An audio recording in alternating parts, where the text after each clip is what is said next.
Welcome to prime time debate. Right, ముందుగా మారయ్య గారు ఓవైపు రెండు రాష్ట్రాల ముఖ్యమంత్రులు కలవబోతున్నారు. రేపు ప్రజాభవన్ వేదికగా అటు డిప్యూటీ సీఎంలు కూడా కలవబోతున్నారు. సరే, ఏం జరగబోతోంది, ఎట్లాంటి పరిణామాలు ఉండబోతున్నాయి అంశం అట్లా ఉంటే కనుక బీఆర్ఎస్ పార్టీలో కాపాడుకోలేకపోతున్న నాయకత్వాన్ని ఎమ్మెల్యేల కోసం మీటింగ్ పెడితే ఎమ్మెల్యేలు అంతా కూడా డుమ్మా కొడుతున్నటువంటి పరిస్థితి కనిపిస్తోంది. అసలు పార్టీలో ఉండేవాళ్ళు ఎవరు, వెళ్ళే వాళ్ళు ఎవరు, చివరాఖరికి ఏం చెప్తారు? అందరికీ నమస్కారం. ఈ సందర్భంగా రెండు విషయాలు మన మీడియా ఛానల్ ద్వారా ప్రజలకు తెలియాల్సిన అవసరం ఉంది మా పార్టీ తరఫున. ఒకటి, రేపు ఏదైతే ఆంధ్ర తెలంగాణ ముఖ్యమంత్రులు ఇద్దరు తెలంగాణ వేదికగా, హైదరాబాద్ వేదికగా ఇద్దరి తెలంగాణ ఆంధ్ర ప్రయోజనాల కోసం అని చెప్పి పేరు మీద ఏదైతే చర్చ కార్యక్రమం పెడుతుర్రో దీన్ని మా పార్టీగా, స్పెషల్గా నా వ్యక్తిగత అభిప్రాయం, ఈ తెలంగాణ రాష్ట్రంలో రేవంత్ రెడ్డి గారి నాయకత్వంలో చంద్రబాబు ఆదేశాలు ఏదైతే ఉన్నాయో ఇది అర్ధవలస ఆంధ్ర పాలన అమలు కాబోతుంది రేపని నేను ఈ సందర్భంగా మీడియా ద్వారా తెలియజేస్తున్నా. ఎందుకంటే రెండు రాష్ట్రాల ముఖ్యమంత్రులు గతంలో కూడా జగన్మోహన్ రెడ్డిని కలిసిండు.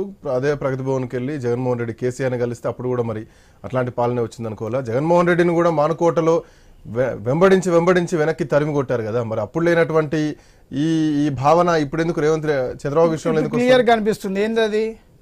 మొన్నటికి మొన్న టీఎస్ను టీజీ చేయడం, తెలంగాణ తల్లి విగ్రహాన్ని మార్పు చేయడం, మూడోది ఇప్పుడు ఈరోజు సోషల్ మీడియాలో కానీ అనేకం విగ్రహాలను విధ్వంసం చేయడం, ఇవన్నీ మొన్న తెలంగాణ రాజముద్ర ఏదైతే ఉందో దాని మార్పు విషయం, ఇవన్నీ తెర వెనుక చంద్రబాబు నాయుడు ఆదేశాల మేరకే ఇవాళ రేవంత్ రెడ్డి గారు అమలు చేస్తున్నారనే ఉద్దేశంతో ఇది క్లియర్గా మా కళ్ళ ముందు కనిపిస్తుంది. కనుకనే ఇది రాబోయే రోజులు రేవంత్ రెడ్డికి ఏం అవసరం, అంత అవసరం ఉంది చంద్రబాబు నాయుడు మాటల్ని ఆదేశాలని పాటించాల్సినటువంటి అవసరం రేవంత్ రెడ్డికి ఏముంది? ఎందుకంటే ఇది ప్రజలు ఎన్నుకున్నటువంటి ప్రభుత్వం కదా, ఒకవేళ అదే జరిగితే గనక ప్రజలంతా తిరగబడతారన్న అట్లాంటి విషయం రేవంత్ రెడ్డికి అవగాహన లేదంటే ఎందుకు అవసరం వస్తుందంటే, ఆనాడు తెలంగాణ విడిపోవడం చంద్రబాబు నాయుడుకు ఇష్టం లేనటువంటి ప్రత్యక్షంగా మేము చూసినాం.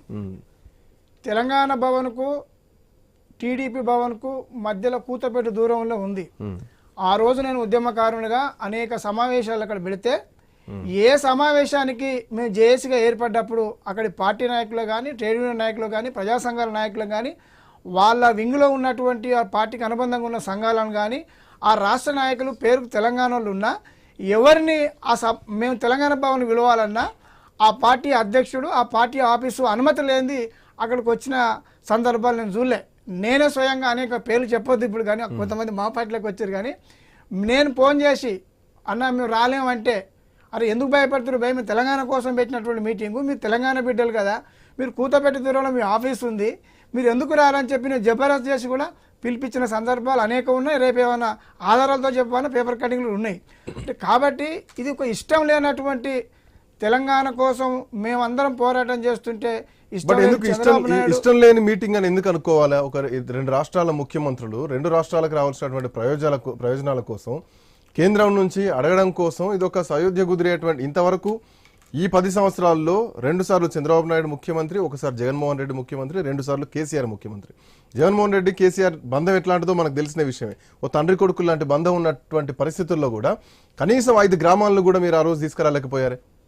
ఆ రోజు మేము బంధుకు పిలిపించినాం, ఆ రోజు మేము ఫైట్ చేసినాం, ఎంత చేయాలని అంత కేసీఆర్ గారి నాయకత్వంలో ప్రభుత్వంగా పార్టీగా చాలా చేసినాం. కానీ రాష్ట్రాల ముఖ్యమంత్రులు మాట్లాడుకోవాల్సిన దానికి బంధుకు పిలిపించాల్సినటువంటి అవసరం ఏంది? కూర్చొని సయోధ్య కుదిరించుకోవాల్సినటువంటి విషయం కదా.